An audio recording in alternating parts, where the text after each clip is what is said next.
அஸ்ஸலாமு அலைக்கும். ஃபயாஸ் ஹோம் குக்கிங்கில் இன்றைக்கி நம்ம என்ன பார்க்க போகிறோன்னா, ஒரு சூப்பரான குல்பி ஐஸ் தாங்க பார்க்க போகிறோம். அது எப்படி செய்யலான்னு பார்க்கலாம் வாங்க. நான் 1 லிட்டர் ஆரோக்கிய பால் எடுத்துருக்கிறேன்.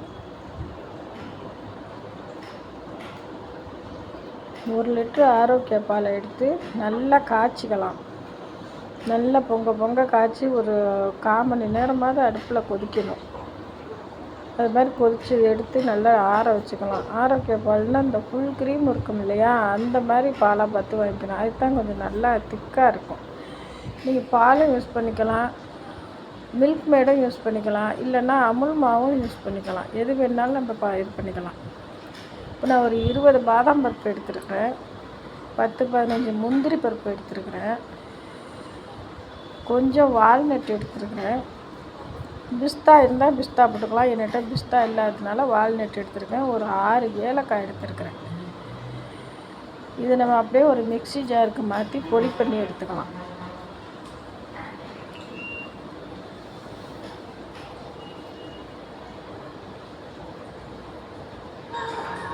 இதே மாதிரி குறைன்னு பொடி பண்ணி எடுத்துக்கலாம். ரொம்ப நைஸாக அரைக்கக்கூடாது, குறைன்னு. அதாவது நம்ம ஐஸ்கிரீம் சாப்பிட்றப்போ வாயில் மெல்ற மாதிரி, வாயில் தன்பட்டால் மென்று சாப்பிட்ற மாதிரி இருக்கணும்.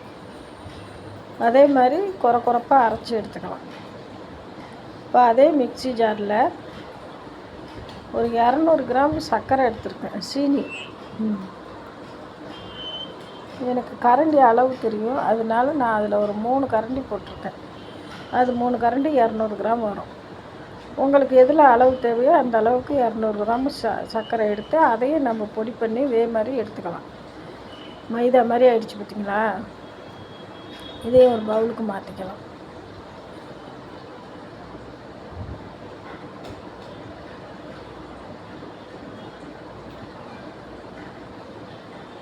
இப்போ பால் நல்லா ஆறிடுச்சு, கொஞ்சம் கூட சூடு இருக்கக்கூடாது. நல்லா ஆறிடுச்சு பால்.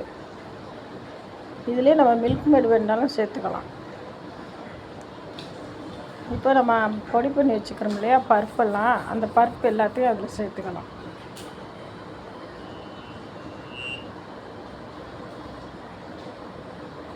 இது கூட நம்ம பொடி பண்ணி வச்சுக்கிற சீனியும் சேர்த்துக்கலாம்.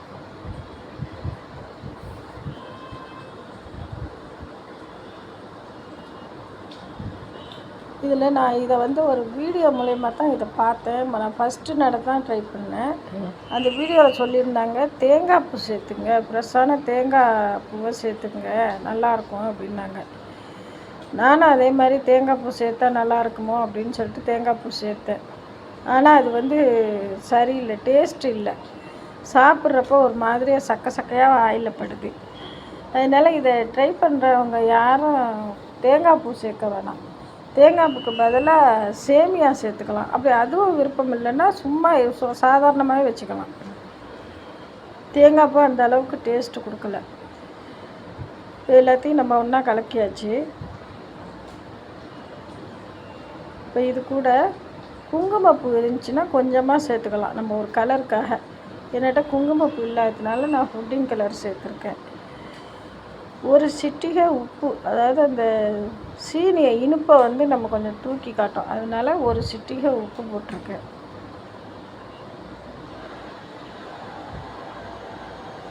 அதையும் சேர்த்து நல்லா கலக்கி விட்டுக்கலாம். நான் மீஷோவில் ஆர்டர் பண்ணி ஐஸ்கிரீம் கப்பு வாங்கியிருக்கிறேன், 12 கப்பு. சூப்பராக இருக்குது பார்த்திங்களா. இது அதோடைய குச்சி, மேலே சொருகிற குச்சி, பார்க்குறதுக்கு அழகாக இருக்குது. 200 தான், ரொம்ப விலையெல்லாம் இல்லை.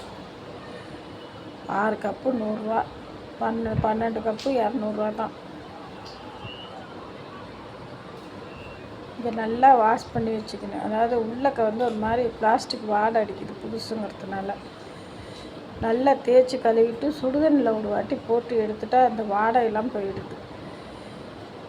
இதே மாதிரி கப்பு கழுவி எடுத்து வச்சு அந்த மோல்டில் வச்சு நம்ம குச்சியை சொருவிட வேண்டியது தான், ஐஸ்கிரீமை ஊற்றி. இப்போ ஒரு புளி கப்பை பயன்படுத்தி நம்ம நல்லா அந்த ஐஸ்கிரீம் பால் இருக்குது இல்லையா, அது நல்லா கலந்து விட்டுக்கலாம்.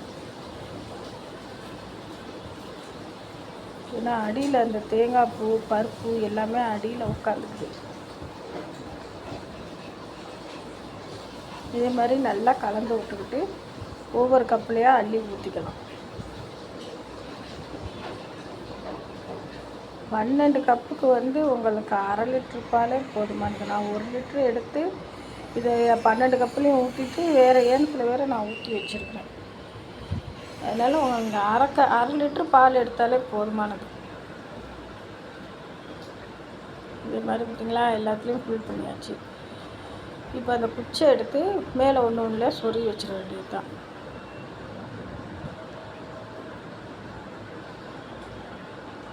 இந்த டிசைனும் இருக்குது, வேறு டிசைனும் இருக்குது. நமக்கு என்ன டிசைன் தேவையோ அது வாங்கிக்கலாம்.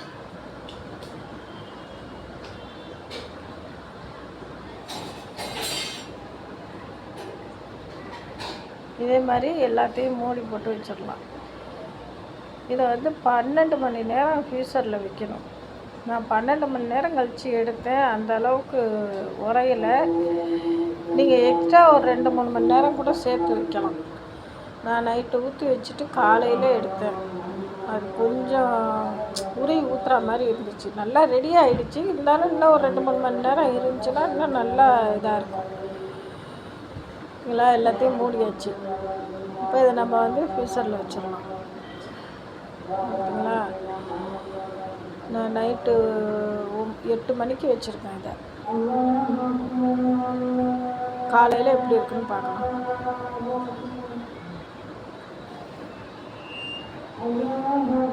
சூப்பராக உரைஞ்சிருச்சு. எப்படி இருக்குன்னு எடுத்து பார்க்கலாம். இதை நீங்கள் தண்ணியில் போட வேணாம், எதுவும் பண்ண வேணாம், சும்மா அப்படியே எடுக்கலாம். நல்லா வந்துருச்சு பார்த்தீங்களா, சூப்பரான குல்பி ஐஸு. இதில் ஒரே ஒரு மிஸ்டேக்கு, தேங்காய் போட்டது தான். யாரும் தேங்காய் ட்ரை பண்ண வேணாம். தேங்காய்க்கு பதிலாக உங்களுக்கு வேறு எதுவும் விருப்பமானதை போட்டுக்கலாம். சூப்பரான வீட்டிலேயே தயார் செஞ்ச குல்பி ஐஸ் ரெடி. கடையில் காசை கொடுத்து கண்டவே வாங்கி குழந்தைங்களுக்கு கொடுக்காம இதே மாதிரி ட்ரை பண்ணி நீங்களும் பாருங்கள். எப்படி இருக்குன்னு எங்களுக்கு சொல்லுங்கள்.